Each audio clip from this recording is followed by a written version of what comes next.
Hola, Rodolfo Castro para Clubes y Gimnasios. Vamos a trabajar hoy sobre el tema de los recursos humanos en el contexto de la aplicación del CRM TopSim Marketing.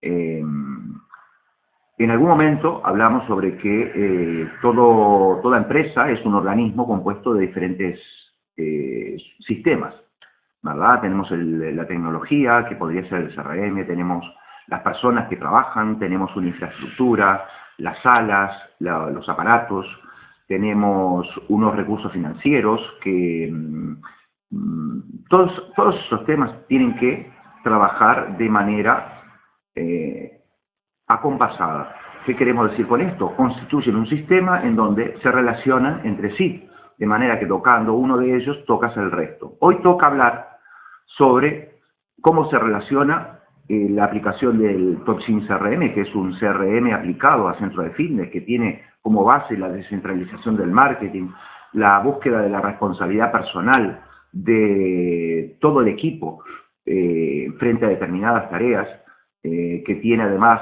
la gran ventaja de obtener resultados a partir de los cuales se pueden esgrimir o se pueden trabajar en estrategias de modificación y de mejora constante. Todos esos son beneficios que lo puede tener, yo diría, cualquier máquina. ¿Sí? Pero hay algo, un núcleo duro de cualquier empresa y son las personas. ¿Sí? Las personas no son máquinas. Las personas no tienen los tiempos cronológicos, son tiempos personales. Entonces, cuando tú quieres cambiar una cosa, de alguna manera y en algún momento vas a tener que trabajar con la realidad de las personas. Y la realidad de las personas no es un lenguaje binario, es un lenguaje complejo, en donde aparece lo que nosotros denominamos la resistencia al cambio. ¿Sí? Las personas se acostumbran a trabajar de determinada manera, después tú quieres hacer cambios en la manera en cómo vas a trabajar y aparecen las dificultades. ¿Qué tipo de dificultades aparecen? Hablamos de resistencia. Bueno, la resistencia no es abierta. O sea, tú puedes hacer una reunión y plantear nuevos sistemas de trabajo y todo el mundo te dirá que sí. Todo el mundo te dirá que está de acuerdo. Algunos se muestran muy entusiasmados, ¿sí? Aparecen caras felices o no aparece la resistencia de buenas y primeras. Luego, cuando empiezas a trabajar, te darás cuenta que aparecen imponderables, que en general no responden a la voluntad de los trabajadores. No responden. Siempre es, no tuve tiempo, en qué momento quieres que lo haga, no comprendí tal cosa, no puedo hacer tal cosa. Una de las cosas que aparece es la dificultad para asumir que lo que sucede es de responsabilidad individual. Entonces aparece el tiempo, aparece la temperatura, aparecen dificultades de orden programático, etcétera, etcétera, que impiden que aquello que había sido acordado por el equipo se lleve a cabo, ¿verdad? Y muchas de esas razones son reales. O sea, cuando tú analizas, por ejemplo, vamos al tema del monitor. El monitor tradicionalmente ofrece el servicio directo al cliente y el servicio directo entendido como servicios de monitor en tanto docente, en tanto entrenador, ¿vale? Le tiene que hacer las rutinas, corregir, dar clases, etcétera, etcétera, ¿verdad? Entonces, eso ocupaba todo su tiempo. Ahora aparece un aspecto que tiene que ver con el marketing y ventas, y es un tiempo que tú tienes que calcular en función de lo que llamamos el flujo de trabajo. Entonces, no solamente es una dificultad para el colaborador, también es para ti, que tú tienes que ver cómo se distribuye el trabajo a lo largo de la semana, a trabajo del mes, a lo largo del mes, a lo largo del año. ¿Sí? Lo que te puedo garantizar es que el fitness tiene el siguiente esquema de trabajo. Lunes y martes congrega el 50% de las visitas de toda la semana. El miércoles empieza a bajar, el jueves baja muchísimo, el viernes es un día de descanso. ¿Sí? Ni que hablar del sábado.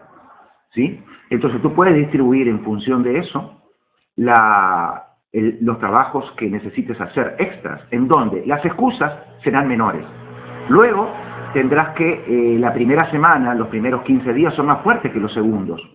¿Vale? Y a fin de mes aparecen nuevos trabajos administrativos que no estaban a mediados. A mediados se produce, como podría decirte, un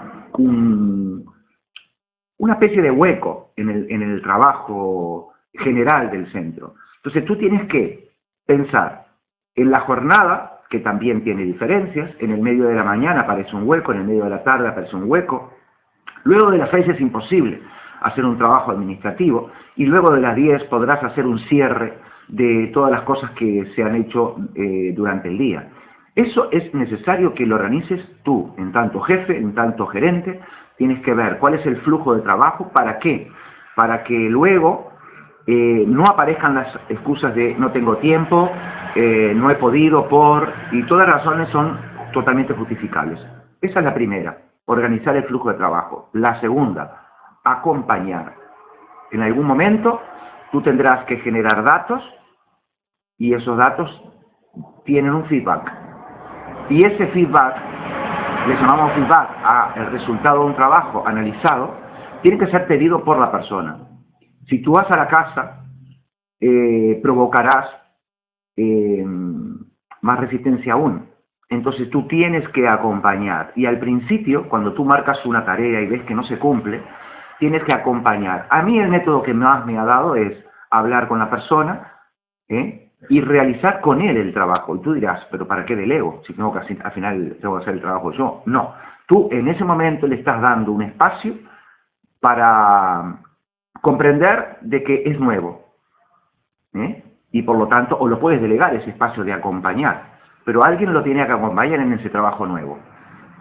Demostrar cómo se hace en el mismo momento y quitar temores. Hay veces que son ciertos, ¿no? Me ha tocado, por ejemplo, monitores o recepcionistas que no saben nada de informática, no tienen idea de cómo funciona alguna del paquete de Office. Y eso es fundamental, que tengan cierta agilidad. El trabajador moderno necesita otras competencias acordes a los tiempos que corren. Y si nos quedamos atrás, es lo que pasa.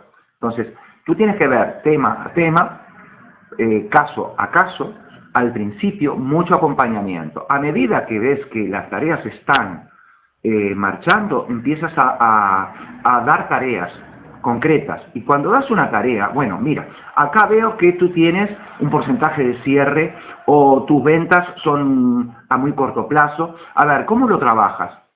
Lo trabajo así, así, así. Bueno, mira, ahí tienes que dar la oportunidad de cuál es la modificación que se espera. Y una de las cosas que fideliza, hablamos de la fidelización del cliente. Lo primero que tenemos que fidelizar es al profesional. Una vez que tenemos fidelizado al profesional, él fidelizará a sus clientes. ¿Cómo lo hacemos? A través de un proceso. El mismo proceso que decimos que hay que hacer con el cliente, tenemos que hacerlo con el profesional. ¿Qué significa eso? Acompañarlo y darle soporte. Uno de los soportes que conozco de mayor poder es la formación permanente. Y no la formación hecha al azar, sino en base a la necesidad concreta. Por ejemplo, tú tienes una gripe y necesitas determinado tipo de remedios. Si tienes una fractura, necesitas otros remedios. Entonces, lo que te ofrece TopGym es, en función de la necesidad concreta, que está pautada por los resultados numéricos, por lo cual no hay ahí ningún tipo de subjetividad, sino que el número ofrece mayores oportunidades para interpretarlos más fielmente, porque también hay subjetividad dentro de la interpretación de los números, pero por lo menos ofrece mayores oportunidades para que tú puedas, y no solamente tú, lo primero que tenemos que fomentar es la autoadministración. O sea, ¿ves la diferencia que hay, los cambios que hay, no solamente a nivel profesional y de toma y de actitud frente a la tarea, sino también del propio gerente? El gerente debe permitir que sus trabajadores se desarrollen. ¿Y qué? ¿Cómo se desarrollan? A través de la solicitud de informes, de que le diga sí, y no ir viendo que hiciste esto, que hiciste lo otro. Poniéndonos en el lugar del deber, porque siempre nos van a escamotear. Lo tenemos, es una tarea perdida. El tema de la búsqueda del defecto es una tarea perdida. Eso yo me he dado cuenta que es así. Por lo tanto, tienes que ofrecerle a tu colaborador, ya sea por grado de dependencia o autónomo, que de autónomo solamente tienen la palabra jurídica, pero no la autonomía psicológica, tienes que darle la oportunidad a que sea él mismo el que quiera, a partir de los datos que son evidentes, y en eso sí te ayuda TopSim, porque te da datos concretos para que pueda él mismo solucionar los problemas que le plantea el trabajo y no que le planteas tú. Jamás hables, otro tema, jamás hables de la persona.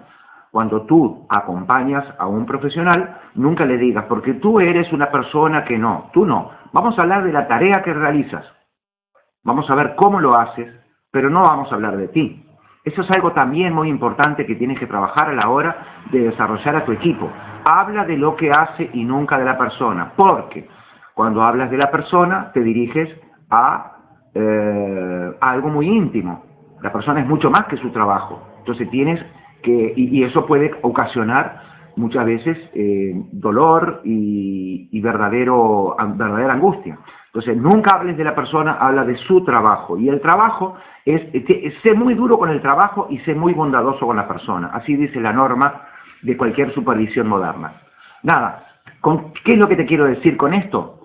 TopSim te ayuda a que las personas, a que tú puedas controlar los procesos, a que tú tengas los números porque tú dices, bueno, vamos a hacer esto, y TopSim te dice, ¿se hace o no se hace? Pero una vez que se hace o no se hace, luego está el núcleo duro, las personas. Y con las herramientas que te acabo de dar, espero que te haya aportado algún elemento a tener en cuenta. Y para cerrar, el proceso de acompañamiento a los trabajadores más importante es la formación permanente y que apunta directamente a las necesidades percibidas por el propio trabajador. Es todo un cambio que no solamente debe realizar el profesional, sino también la gerencia. Desde ya, muchas gracias por la atención y espero que te haya sido de utilidad. Hasta pronto.